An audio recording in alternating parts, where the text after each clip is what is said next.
Sa Covenant Theology Adult Sunday School, tayo ay nasa lecture 27. Pero dito sa ating pag-aaral, patungkol sa the Christ or the Messiah of the Old Testament, tayo ay nasa part 2.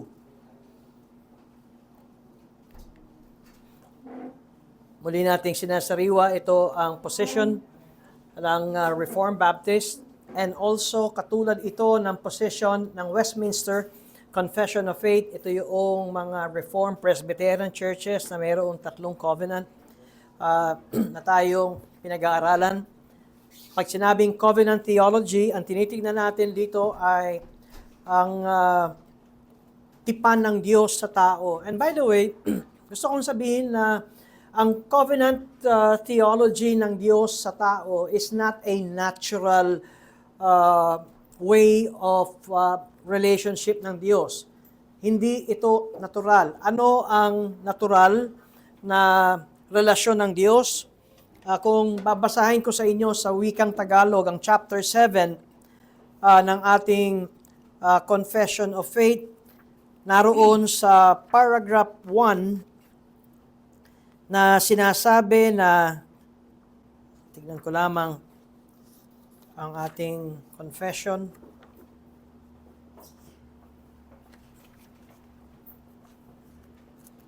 Tatlo lamang na talata ang ating confession of faith sa chapter 7 tungkol sa tipan ng Diyos. At ito ang talatang 1, ang agwat sa pagitan ng Diyos at ng nilikha ay napakalaki. Okay, itong agwat natin, Diyos at tayo ay napakalaki. Na bagaman ang mga nilikhang may isip ay may tungkuling sumunod sa Kanya, tayo yun, nilikhang may isip, hindi kasama rito ang mga hayop, wala naman silang isip. Tayo, ang tao na may isip, may tungkulin na tayong sumunod sa Diyos bilang kanilang manlilikha. Gayunpaman, ay hindi pa rin sila makakaabot sa gantimpalang buhay kailanman maliban sa pamamagitan ng kusang loob ng pagpapakababa ng Diyos na ikinalugod niyang ipahayag sa pamamagitan ng tipan. Kung maunawaan natin yung talatang 1, ay tungkulin natin sumunod sa Diyos. Bakit? Tayo ay nilikha ng Diyos. Kaya't hindi tayo umaasa ng anumang gantimpala, no, na dahil tayo ay sumusunod sa Diyos. Ang point natin nito ay tayo ay may tungkulin. Ito yung sinasabi, tayo ay mayroong tungkulin na sumunod sa Kanya. Ngayon, ang covenant theology ay not a natural law na tayo ay may tungkuling sumunod sa Diyos, kasi sinasabi sa talatang 1, hindi ito makapagbibigay ng gantimpalang buhay.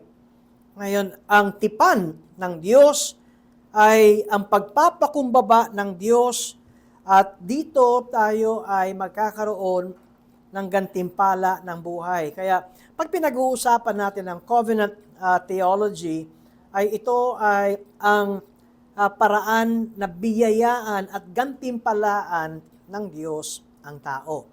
Kaya hindi iyan natural order or law, kundi ito ay special. Ang tipan ng Diyos ay special na ibinigay sa atin. 3 makikita natin sa Confession of Faith, pati sa Confession of Faith ng Westminster, tsaka ng 1689, ang Covenant of Redemption, Covenant of Works, Covenant of Grace. Ang tinitignan natin ay itong sinusundan kong turo sa libro ni Dr. Samuel Renihan sa The Mystery of Christ, ay meron 3 sa tipan ng Diyos. Doon sa covenant ay meron tayong makikitang 3 different kingdoms na pinagputol-putol, pero ang point natin ito ay meron itong continuity, may pagtutuloy-tuloy. Si Adam at si Noah ay tinawag na the kingdom of creation dahil ang saklaw at ang focus nito is the whole creation. Pero pagdating kay Abraham, na ang Diyos ay nakipagtipan kay Abraham, ito ay pang-Israel, no? Pang-Israel na tipan, at magkakasama dito sa Kingdom of Israel ay ang Abrahamic Covenant, Mosaic Covenant, and Davidic Covenant. Bakit sila magkakasama? Dahil nagsimula sa lahi ni Abraham, at ang lahi ni Abraham na tinutukoy dito ay ang lahi na likas sa kanyang laman. At yung iniligtas ng Diyos sa kamay ng paraon, mga Israelita rin yon. At ang mga hari ng Israel na nahati, merong Northern Kingdom at may Southern Kingdom, at yan ay mga Israelita pa rin. At pagtapos ng Davidic Covenant ay ang Kingdom of Christ. At yan ay makikita natin na mayroong dalawa, Covenant of Redemption, nangyari ito ng ang Diyos, ang persona ng Ama at ang Anak ay merong tipan, merong agreement. At ang agreement na ito ay merong elect. Napansin nyo, wala pang mga tao, pero may elect na ibinigay ng Ama sa Anak. At anong gagawin, anong tungkulin ng Anak? The second person ng Trinity, si Christ Jesus, siya ay kanyang ililigtas ang mga elect. At ang kaligtasan ay sa pamamagitan ng kanyang kamatayan sa cross. Kaya nga, sa Kingdom of Christ, naroon ang Covenant of Redemption. Before time, yun ang sinasabi natin. Ngayon, yung Covenant of Grace ay noong mismong si Kristo ay namatay. At yan ay yung fulfillment. Ang Covenant of Grace is the fulfillment ng Covenant of Redemption. Yun ang kaganapan ng tipan, ng pagtutubos. Wala pa ang tao. At nung si Kristo ay namatay sa krus, at ang kanyang dugo ang siyang naglinis ng kasalanan ng lahat ng mga elect. At yan ay under ng Kingdom of Christ. Kaya sinasabi nga natin sa ating pag-aaral na ang unang tipan ng Diyos kay Abraham, ito yung simula ng Old Covenant. Dalawa ang makikita nating tipan, Old Covenant, tsaka ng New Covenant. At ang Mosaic Covenant ay ang expansion or development ng sinimulan kay Abrahamic Covenant.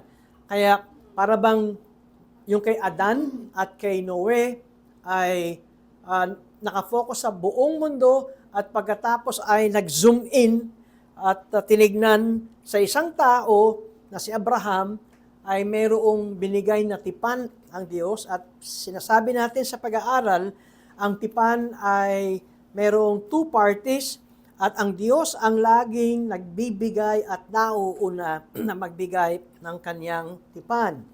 At dahil ito'y dalawang partido, mayroong agreement. At ang binibigyan niya ng tipan ay dapat sumunod sa batas ng Diyos, at may blessing kung natupad, at mayroong punishment o may sumpa kapag nalabag.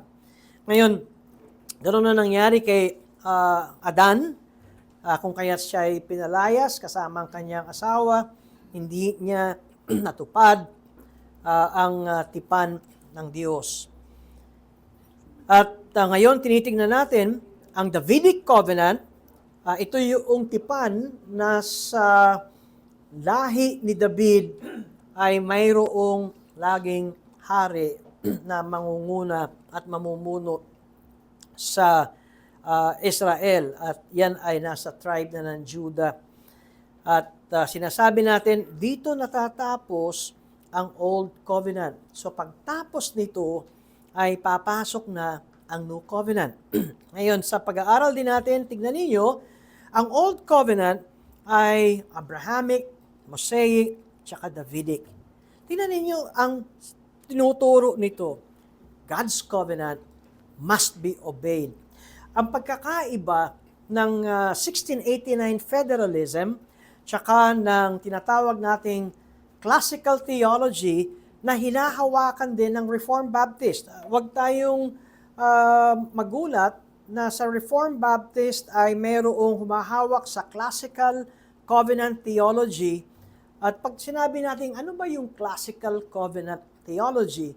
Ang turo, magkasundo ang Westminster, mga Presbyterian, mga Reformed, doon sa covenant of works, na yung buhay ni Adan sa Garden of Eden, may binigay ang Diyos na tipan. At pag nagtanong tayo, saan yung tipan? Wala naman tayong nakita. Pag binasa nyo sa Hosea, ay merong sinabi roon na ang mga Israelita ay lumilihis at tumatalikod sa tipan ng Diyos tulad ng paglihis ni Adan sa tipan ng Diyos. Kaya si Hosea ang nagsabi na nung panahon ni Adan, meron ng tipan na nangyari. Pero sa Genesis, chapter 1, chapter 2, chapter 3, walang pinag-uusapang tipan. Yan ay ginawa't trinabaho at itinuro na ng mga theologian na merong two parties at merong utos ng Diyos at merong parusa. May sanction pag nag-disobey at merong blessing kapag nag-obey. Kaso si Adan ay nag-disobey. Kaya nung sumunod ay kay Noe, at hindi naman si Noe ay under ng covenant of works dahil may kasalanan na si Noe dahil ito ay naggaling kay Adan. Okay, so lahat ng tao pagtapos ni Adan ay may kasalanan na. So magkaiba yung kay Noe tsaka yung kay Adan. Bagaman ang focus ay pang buong mundo, pero yung covenant of works ni Adam is unto salvation. Kung sumunod si Adan, ligtas si Adan, at ang lahat, pati asawa niya syempre, at ang lahat ng kanyang magiging salinlahi. Bakit? Dahil si Adan ay federal head, kumakatawan sa sangkatauhan. Ngayon, pagdating kay Noe, ay hindi na ito kaligtasan, kundi ito ay pag-iingat at tipan ng Diyos na ang mundo ay hindi na niya wawasakin. At ito ay upang yung pangako sa Genesis 3:15 na may binhi ang babae na dudurog sa ulo ng ahas ay maitawid, at ito ay sa pamamagitan ni Noe nung sila ay naligtas doon sa ark, no, yung barko, yung daong. Ngayon, pagdating kay Abraham, ang tipan ng Diyos kay Abraham ay pangako na si Abraham, ang kanyang lahi, ay pinangakuan niya ng lupa. At yung promised land na yan ay totoong lupa. Meron yan geographical location at yan ay Canaan. Pero kay Abraham ay merong ipinangako ang Diyos sa tipan niya na merong lahi si Abraham na magiging blessing sa buong mundo. Pero yan ay, kumbaga, ibinibigay yan kay Abraham at tumatakbo, marahil yan ay magulo pa sa kasaysayan ng Israel. Pero meron ng tipan na ganoon, na may promise ang Diyos kay Abraham, na pararamihin niya ang anak ni Abraham kahit na ang kanyang asawang si Sarai baog, at matanda na sila. Pero ang sabi ng Diyos, kung kaya mong bilangin ng buhangin at ang bituin, ganun karami ang iyong magiging salinlahi. Imposible, di ba? Pero sa Diyos, sinasabi nga natin walang imposible. Nangako ang Diyos, nagbigay ng tipan ng Diyos, at ito'y nangyari. Pero may sinabi ang Diyos na kung kayo'y susunod, you will be blessed. Kung kayo ay hindi susunod, kayo'y parurusahan. Ano ang nakita natin na tipan na ibinigay ng Diyos at utos ng Diyos kay Abraham? Circumcision. Lahat ng mga lalaki ay dapat tuliin. Yun ang tanda na sila ay nasa lahi ni Abraham. At tandaan natin, ang blessing ay na kay Abraham sa kanyang lahi. Diba? Muli, si Abraham ay tinatawag nating kumakatawan, pero hindi siya kumakatawan sa lahat ng tao. Siya ay representative or federal head ng mga Israelita. Yun, pag tinanong nyo, bakit di natin sinasama ang mga hindi Israelita? Pag binasa natin ang Biblia, laging confined ito sa lahi ni Abraham. Kay Moses, yung ibinigay na laws, hindi yan ibinigay sa lahat ng lahi. Yan ay ibinigay sa lahi ni Abraham. Kaya't pagdating sa Davidic Covenant, ang tipan ng Diyos ay sa lahi ni Juda. Okay? Sa lahi ni Juda ay dun lalabas ang mga hari. Si David ay galing sa lahi ni Juda. Si Juda ay anak ni Jacob. At si Jacob ay galing kay Isaac. At pagkatapos ay galing kay Abraham. Nakita nyo yung koneksyon at lahat yan ay dapat masunod. Bakit iba ang 1689 federalism sa classical covenant theology tsaka ng 1689 federalism covenant theology? Dahil ang covenant theology ng Westminster, yan ay classical theology at covenant theology din ng Reformed Baptist ng 19th century. Okay, lilinawin ko, 19th century. Ang kanilang turo ay, nung si Adam ay nag-fail dun sa covenant of works, yung Genesis 3:15 ay covenant of grace na. Okay, yun ang turo ng classical. Noong yung Genesis 3:15 ay doon na nagsimula ang covenant of grace.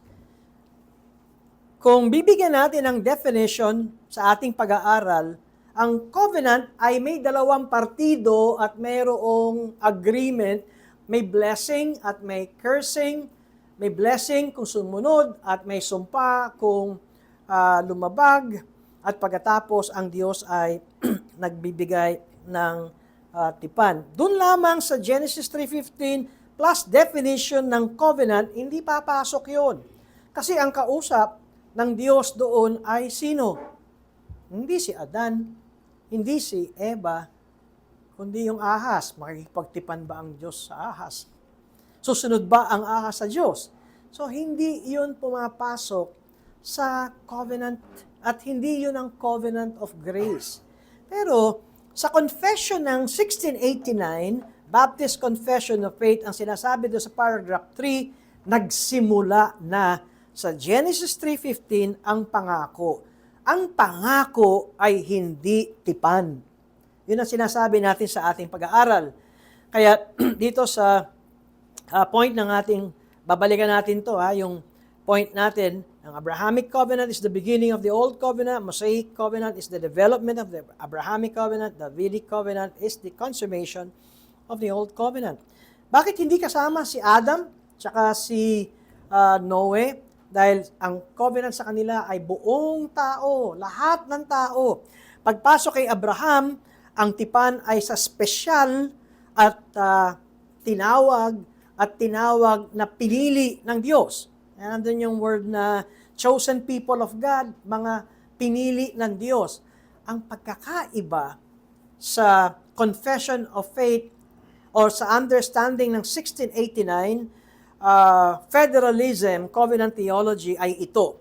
Doon sa Old Covenant ay ang lahat ng pangako ng Diyos ay limitado sa Israel. Limitado sa lahi ni Abraham at ito ay pangako ng lupaing merong geographical location, Canaan. Yun ay totoo at literal. Ngayon, ang New Covenant ay hindi ang Old Covenant. Ang New Covenant ay ang binubuo ng lahat ng Hudyo at ng mga Hentil na elect, at yun ang iniligtas ng Panginoong Hesukristo nung siya'y namatay sa krus. At yan ang New Covenant. Sa madalit salita, ang Old Covenant ay pisikal, panlupa, ang New Covenant ay spiritual at panglangit. Ang isang atake o kaya naguguluhan ang mga classical theology believers ay kung gayon, walang naliligtas sa Old Covenant. Kasi ang sinasabi nyo, panlupa at pang-Israel at pang-Kanaan lamang. Hindi natin sinasabing walang naliligtas sa Old Covenant. Ang kaligtasan sa Old Covenant ay katulad ng kaligtasan ni Abraham. And Abraham believed God and it was accredited to him as righteousness. Sa Old Covenant, ang kaligtasan ay sa pananampalataya. Kanino sila sumasampalataya? Doon sa ipinangako ng Diyos sa Genesis 3:15 na mayroong magiging anak o binhi ang babae na dudurog sa ahas. So, yun ang kanilang tinitignan na pangako na tatapusin ang gawa ng Diablo. Batay sa kanilang inaasam at pananampalataya sa pangako ng Diyos, sila ay naligtas. Ang kaligtasan natin at kaligtasan ng mga Old Covenant na sumampalataya ay pareho. Paano ko sinabing pareho? Dahil pag tinignan natin ang Hebrews chapter 11, sino-sino ba ang binigay ng mga pangalan doon na ligtas? Pag tinignan nyo, yan ay mga Old Testament believers. At nagsimula diyan ang pananampalataya ni Abel sa verse 4 ng Hebrews 11. At nariyan din ang sinabi na ang pananampalataya ni Enoch. At sinabi rin ang pananampalataya ni Noe, pananampalataya ni Abraham, pananampalataya ng mga nasa matandang tipan. At itong mga binabanggit natin ay nasa ilalim ng Old Testament, pananampalataya ni Isaac, pananampalataya ni Jacob, pananampalataya ni Moises, pananampalataya ng mga taong nabanggit sa Hebrews 11, na sa pananampalataya ay iniwan niya ang Ehipto, sabi sa Hebrews 11:27, at hindi natakot sa puot ng hari. Okay, sapagkat siya ay matyagang nagpatuloy na tulad sa nakakita sa kanya na hindi nakikita. In fact, kung akit tayo sa verse 24, sa pananampalataya ng nasa hustong gulang na si Moises, ay tumangging siya'y tawaging anak ng anak na babae ni Paraon. Sa verse 25, na pinili pa ang mapasama sa kaapihan ng bayan ng Diyos. So mas pinili ni Moises na mapabilang sa kanyang kadugo na Israelita kaysa magkaroon ng pansamantalang kasiyahan ng kasalanan. Kanyang itinuring na malaking kayamanan ang magdusa alang-alang kay Kristo. Tinuring ni Moises na magdusa alang-alang kay Kristo. Kaya sa mga kayamanan ng Ehipto, kaysa sa mga kayamanan ng Ehipto sapagkat kanyang pinagtutuunan ng pansin ang gantimpala. So, ang point nito ay si Moises, wala pa si Kristo, pero meron na siyang tinitignan na tagapagligtas, Mesiyas. Okay? Kaya ang sinasabi natin, hindi nagtuturo ang 1689 Federalism Covenant Theology na walang naliligtas sa Old Covenant. Meron. At nandyan nga sa Hebrews chapter 11 ang mga naliligtas. Anong pinagkaiba? Ang pinagkaiba ay hindi pa dumarating si Kristo, sila ay tumitingin na merong Kristo o merong Mesiyas na magliligtas sa kanila. Tayo ngayon ay tumitingin pabalik dahil si Kristo ay napako sa krus, namatay na si Jesus, nailibing, nabuhay na muli, umakyat sa langit 2,000 years ago. Nakita niyo yung pagkakaiba, pero parehong ligtas sa pananampalataya kay Kristo. Meron ko narinig na paliwanag dyan, galing pa sa Presbyterian na paliwanag tungkol dito. Ang ginamit niyang halimbawa ay, sabi niya, may credit card kayo, di ba? Okay, yung credit card na yun ang pinambayad niyo sa groceries. At ang bayad niyan ay next month pa. Pero nakuha niyo na yung grocery items. Nakakagulat, ang nagpaliwanag pa niyan, Presbyterian. So sabi niya, ganun ang Old Covenant believers, nakuha na nila yung blessing ng kaligtasan, pero ang singil, ang bayad ay sa darating pa. Kasi ang magbabayad doon ay si Kristo. It makes sense. Tama ba? It makes sense yung kaligtasan ng mga nasa Old Testament. Tayo, kompleto. Ang ginawa na ni Kristo, all we have to do is receive it by faith. Okay, so, nawa, yung masama ang pagtanggap sa 1689 Federalism Covenant Theology ay magkaroon ng tuwid. Ito, bakit may mga Reformed Baptist na ang hawak pa rin ay classical theology? Kasi, natabunan ang mga turo ng 17th century particular Baptist na mga panahong yon. At ang naglabasan na maraming libro, aminin natin, napakalawak ng circulation ng literature ng mga Reformed, Presbyterian, Westminster Confession of Faith. Kaysa sa mga Baptist, anong pinagkaiba? Unang-una, mas mayaman ang mga Reformed churches na mahawak sa Westminster. Mas malawak yung kanilang sirkulasyon kumpara sa Baptist. Although parehong persecuted ang mga Presbyterian noon, tsaka ng Baptist, tsaka ng Congregationalist, yung mga humahawak sa Savoy Declaration, yung kay John Owen, tatlo yan na persecuted. Reformed, Presbyterian yan, Baptist, tsaka ng Congregational Church, persecuted yan sa Church of England dahil hindi nila kinikilala na ang hari o ang reyna ang ulo ng iglesia. Si Kristo ang ulo ng iglesia. Pero mas marami at mas malawak ang influence ng Reform, kung kaya't nagpatuloy ang literature ng Westminster Confession of Faith. Pag sinabi nating Westminster Confession of Faith, yan ay nagbibinyag ng mga bata. Okay, yan yung Pseudo Baptist. Yan yung mga infant baptism. Hindi sila Katoliko. Kasi pag tinignan natin yung roots ng Protestant, okay, ang Protestante kay Martin Luther ay mayroong solas. Diba? Sola Scriptura. At hindi na ito pasok sa Katoliko dahil ang Katoliko ay hindi lang sila Scripture alone. Meron pa silang plus tradition, di ba? Plus yung turo pa ng obispo nila o na pinamumunuan ng Papa. Okay, so bakit?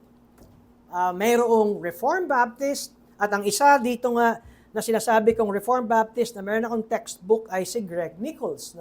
Greg Nichols na ginagalang ng Reformed Baptist, ang turo niya ay classical. Pero ang ibig sabihin ng classical covenant theology, doon sa Genesis 3:15, doon na nagsimula ang covenant of grace. Kaya nga, ginawa nilang umbrella ito. Si Mitch Lash, yung pinakita ko sa inyong diagram, ay ginawa nilang umbrella ito hanggang doon sa cross. Kaya Genesis 3:15, covenant of grace, hanggang sa cross, yun ang covenant of grace. Kaya sa classical covenant theology, ang Mosaic covenant ay under ng covenant of grace. Meron akong problema doon. Kasi ang covenant of grace, walang works. Ang Mosaic covenant, do this and you will live. May part.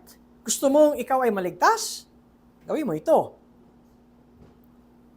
Kaya hindi siya papasok sa covenant of grace. Kasi ang covenant of grace, ang kaligtasan ay gawa ni Kristo.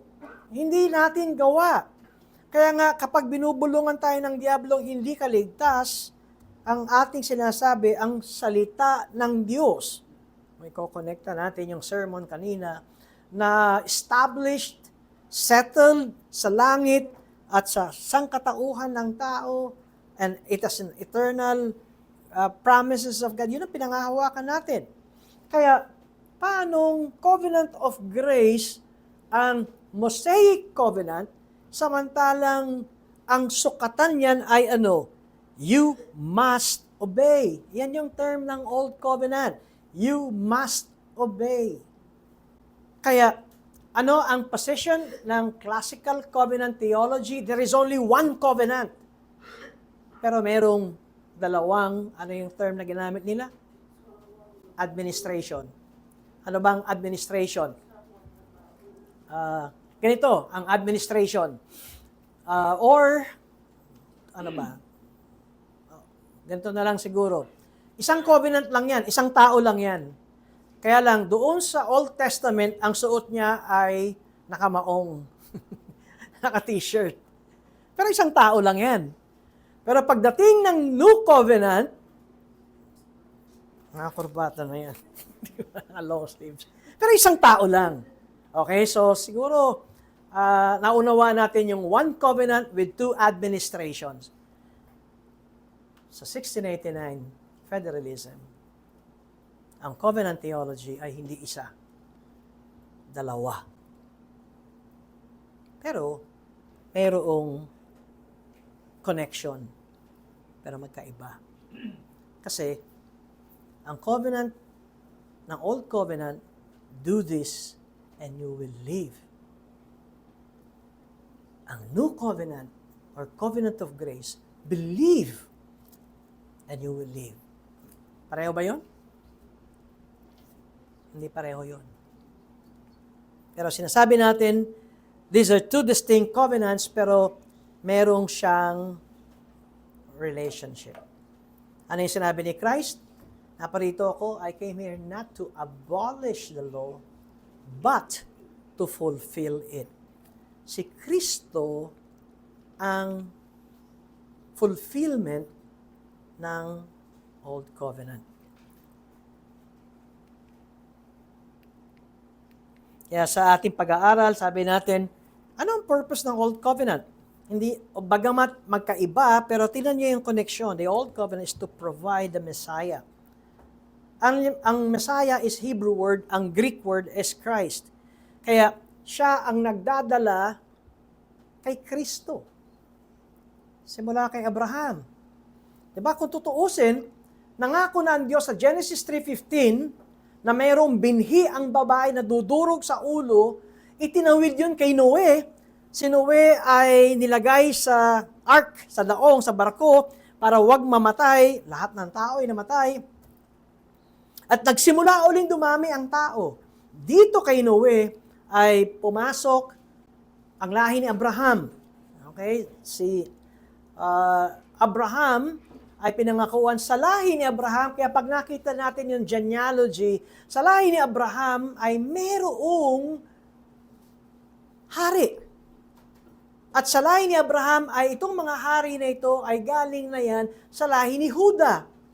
At sa lahi ni Juda ay mayroong lahi na si David ang magiging hari. Sa lahi ni Juda. At kay David, ang bawat anak ni David ay nasa linya na ng hari.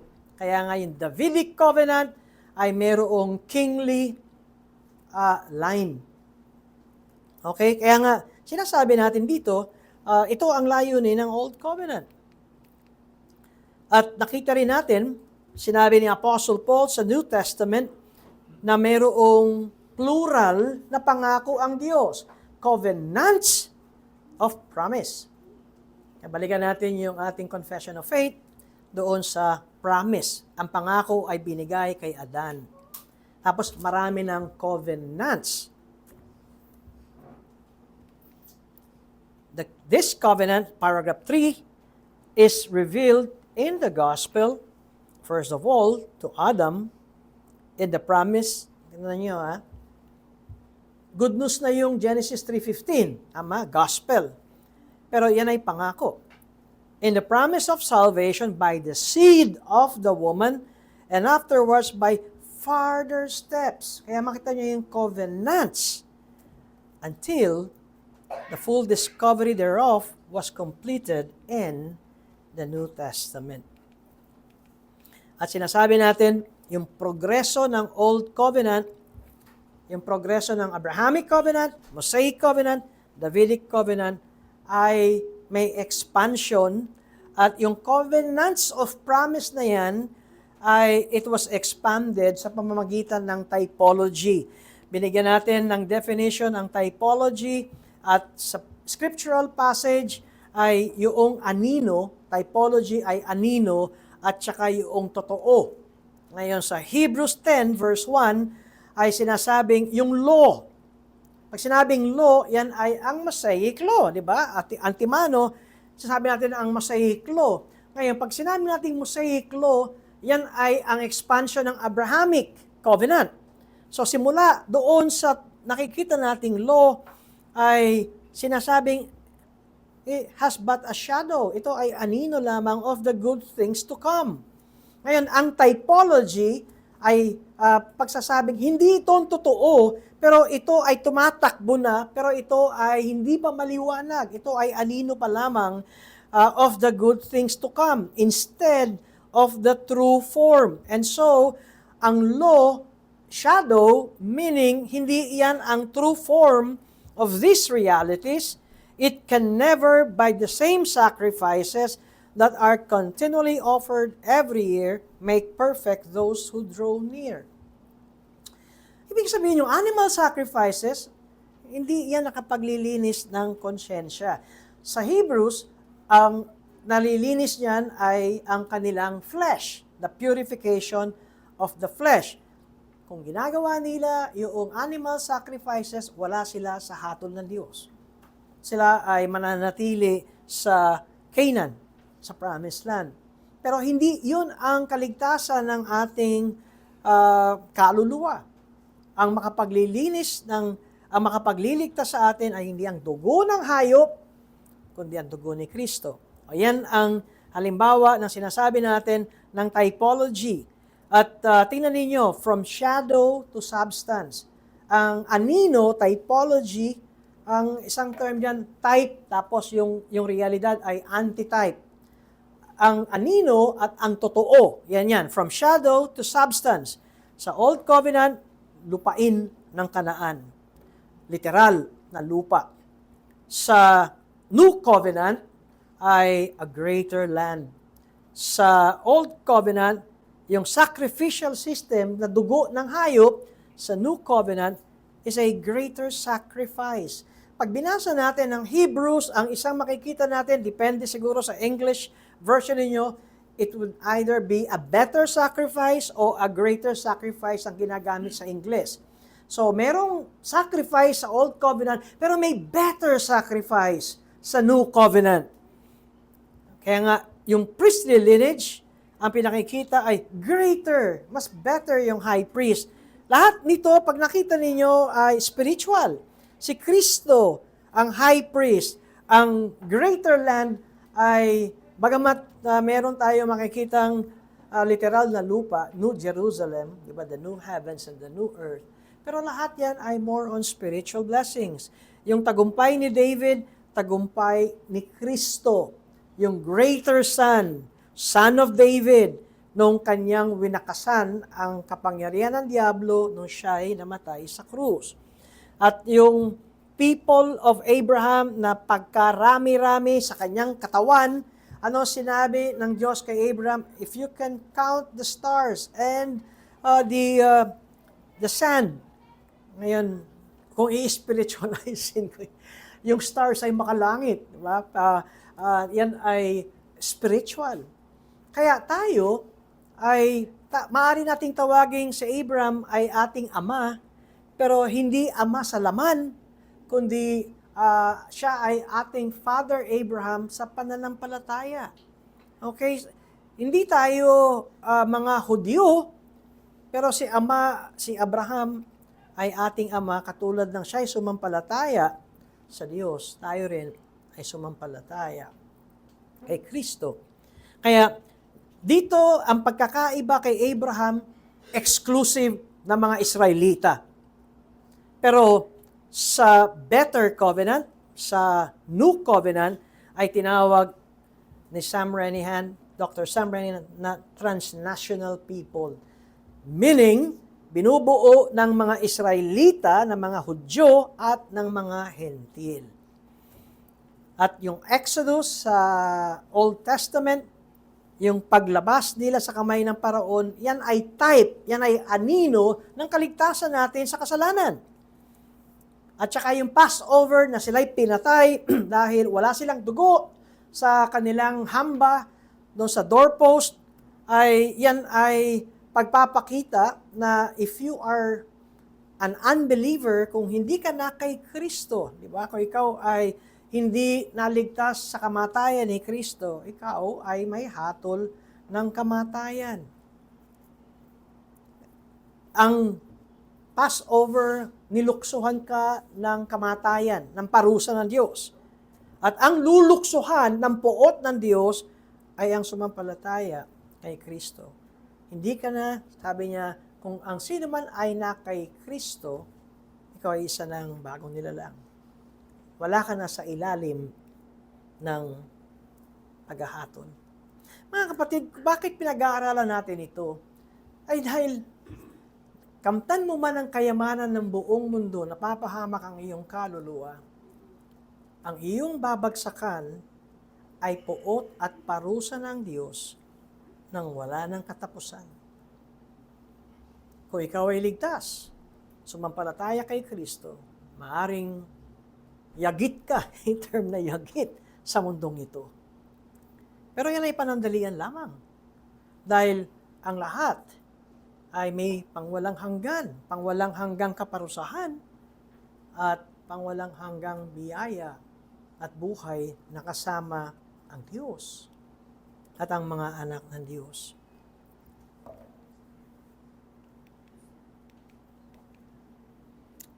Kaya nawa maunawa natin yung typology. At sinabi ni Samuel Renihan, ang typology is one of the most important pieces of biblical interpretation in general. Ang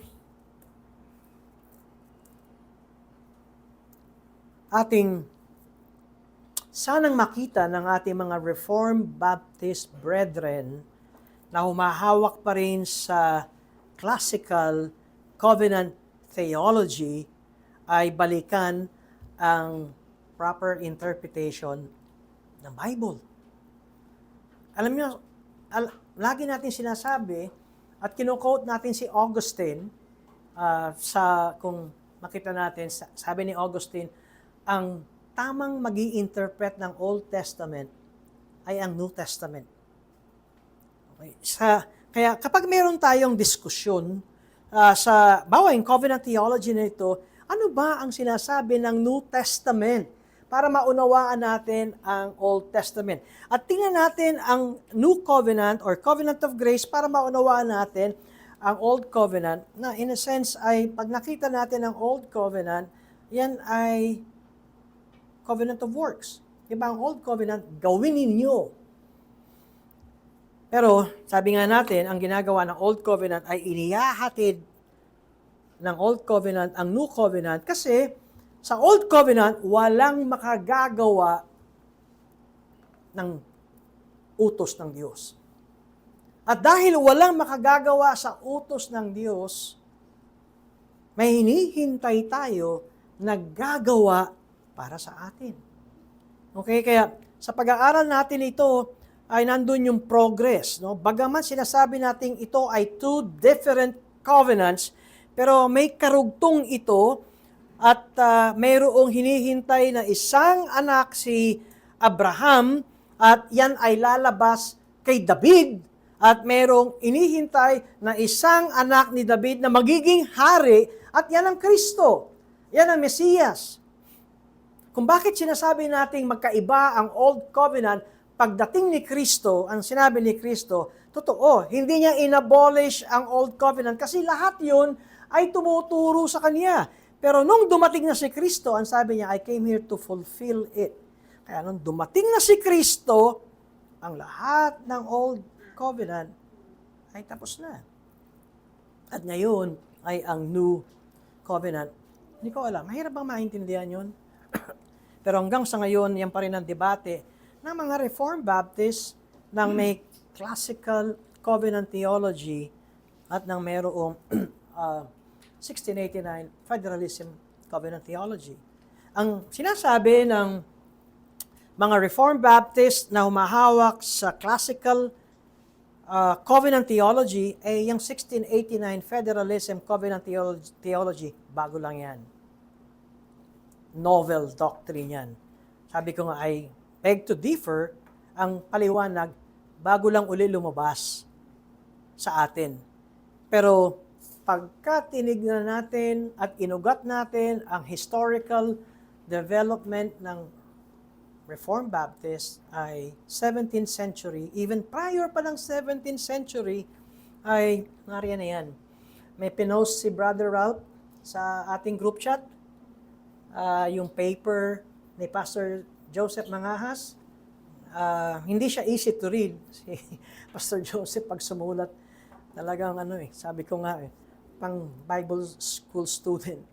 Pero pag binasa nyo yung kanyang sulat, ang reference na ginagamit ni Pastor Joseph Mangahas ay ang reference ni Samuel Renihan na From Shadow to Substance. Dahil yung libro ni Sam Renihan, yan ay ang kanyang dissertation sa kanyang PhD. Pero yung librong yun ay patungkol sa ano ba ang mga pinangahawakan ng mga early Baptist, particular Baptist, na mga doktrina. At doon lalabas yung mga pangalang sila Nehemiah Cox, yan.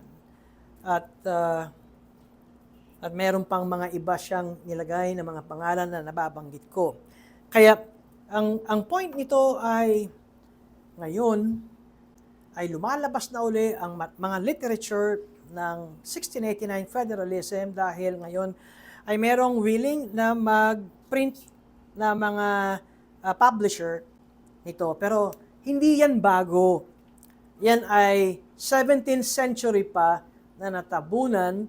Pero si Sam Renihan ang nagsasabi, kung nagdududa kayo na ang aking basis ay primary sources, punta kayo sa library ng UK at nandun lahat yon.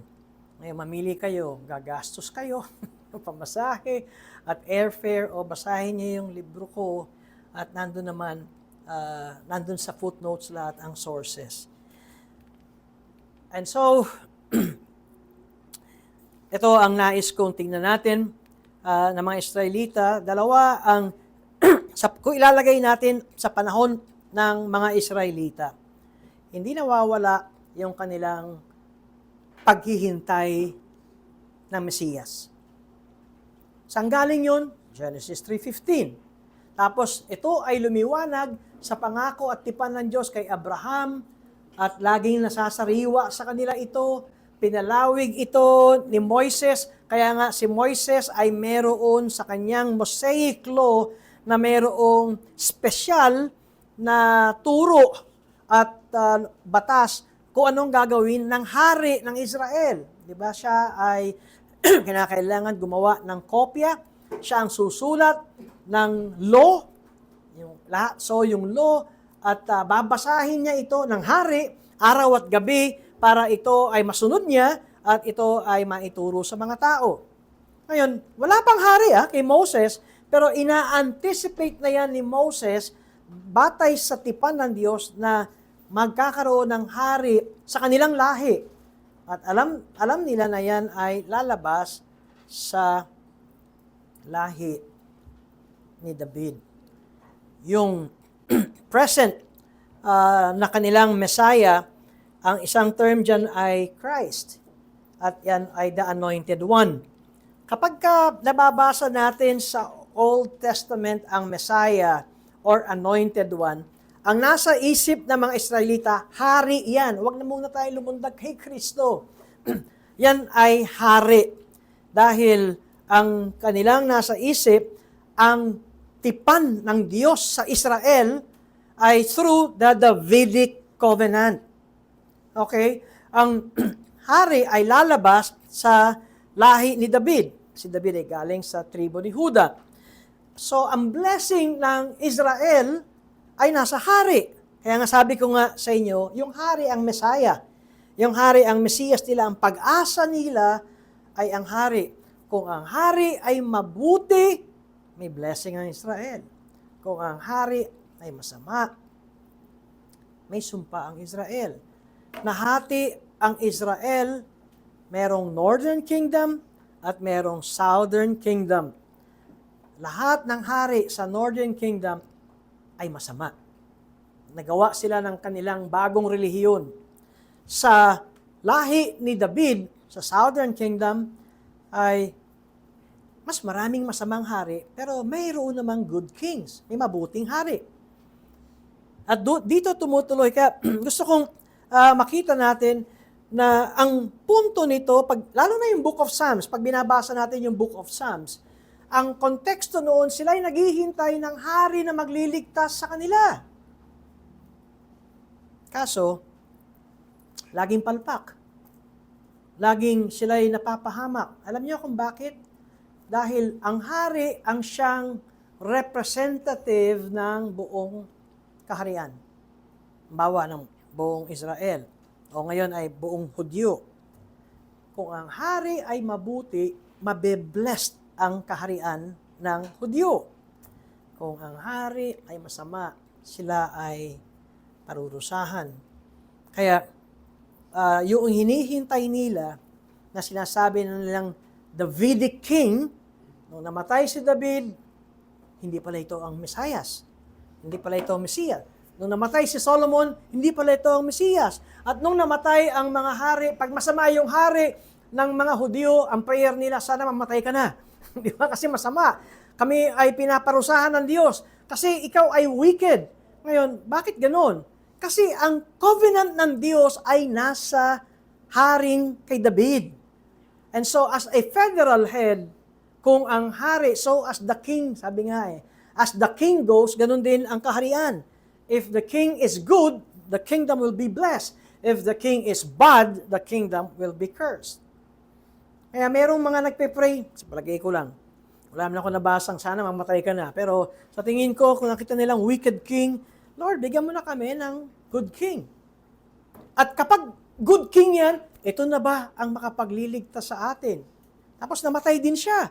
Oh, iba pala. So patuloy pa rin silang naghihintay ng future king. At hanggang sa naubos ang mga hari sa lahi ni Adan o lahi ni David, ay parang nawala na sila ng pag-asa. Pero hindi pa rin. Naghihintay pa rin sila. Alam niyo kung bakit? Yung mga propeta naman na nagsasabi, you could just imagine, bilanggo sila sa malayong bayan, pero ang mga propeta yung nagsasabing, ang Diyos ay magbibigay sa inyo ng Mesiyas. Ang Diyos ay ibig sabihin nun, ang Diyos ay magbibigay sa inyo ng hari na magliligtas at magtataas sa inyo. Kaya, sa kanilang paghihintay, ay ang hinihintay nila ay isang hari na darating. Tutuloy natin ang ating pag-aaral na ito dahil nung dumating si Kristo, hari ba ito? Nakita niyo, ba, hari ba ito? Saan ka nakakitang hari na ang tatay ay karpintero? Ito ay nakasakay sa asno nung pumasok sa Jerusalem. Hari ba ito? Alam niyo kung bakit ganun? Kaya natitisod din ang mga Hudyo kasi ang iniisip nila, hari na sila ay iaangat ang kanilang buhay panlupa. Tulad nung naranasan nila, nung hari si David ay may kapayapaan. And this ends my lecture for today. Question. Mayroong bang tanong?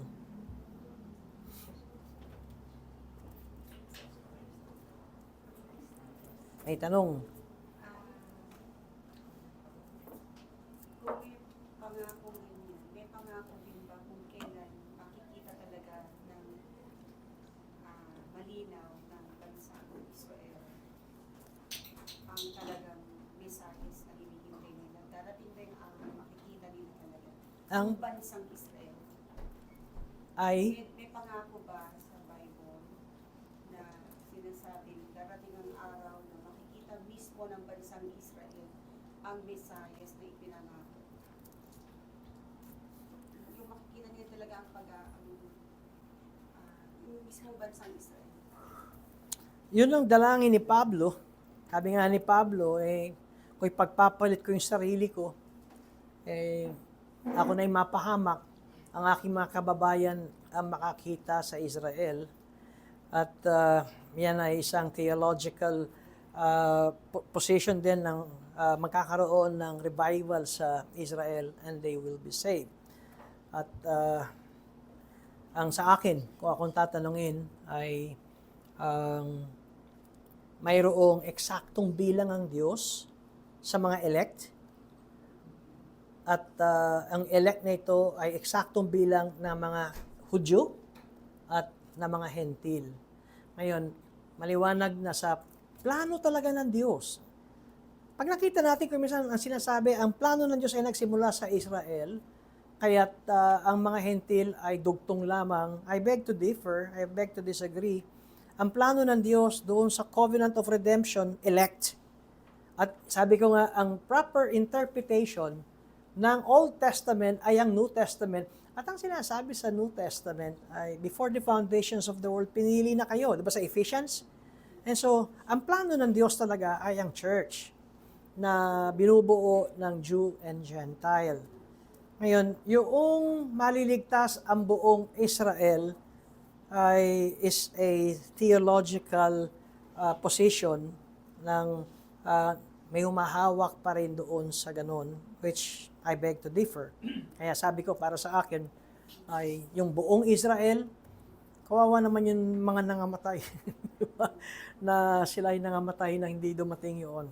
Sa akin ay hindi yun ang hinahawakan kong theological position that all Israel will be saved. Ang all Israel na aking panghahawakan dito ay if they belong to the elect, maliligtas sila. Wala nang question?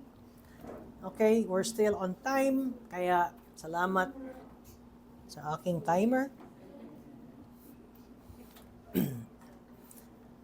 Kung wala na, tayo po ay manalangin. Salamat po, Panginoon, sa pag-aaral po ng aming covenant theology. Nawa, habang tumatagal, lumalawig ang pag-aaral na ito, ay nakikita namin na ang mga particular Baptist, ang mga Reformed Baptist ay talagang merong sariling covenant theology na pinanghahawakan. Hindi covenant theology na galing sa mga Presbyterian o Westminster Confession of Faith. At nawa, ay hindi naman din itong maging dahilan ng pagdedebate at pagtatalo, sapagkat kahit nahiwalay at magkaiba ang covenant theology ng mga Reform at ng mga particular Baptist na 17th century, nandoon ang pagkakilala ng bawat isa na sila ay mga kapatid sa Panginoon. Matuto rin kami na kapag mayroong ganitong karunungan at kaalaman, ang maging bunga nito ay kababaang loob sa amin. Sa ngalan ni Jesus. Amen.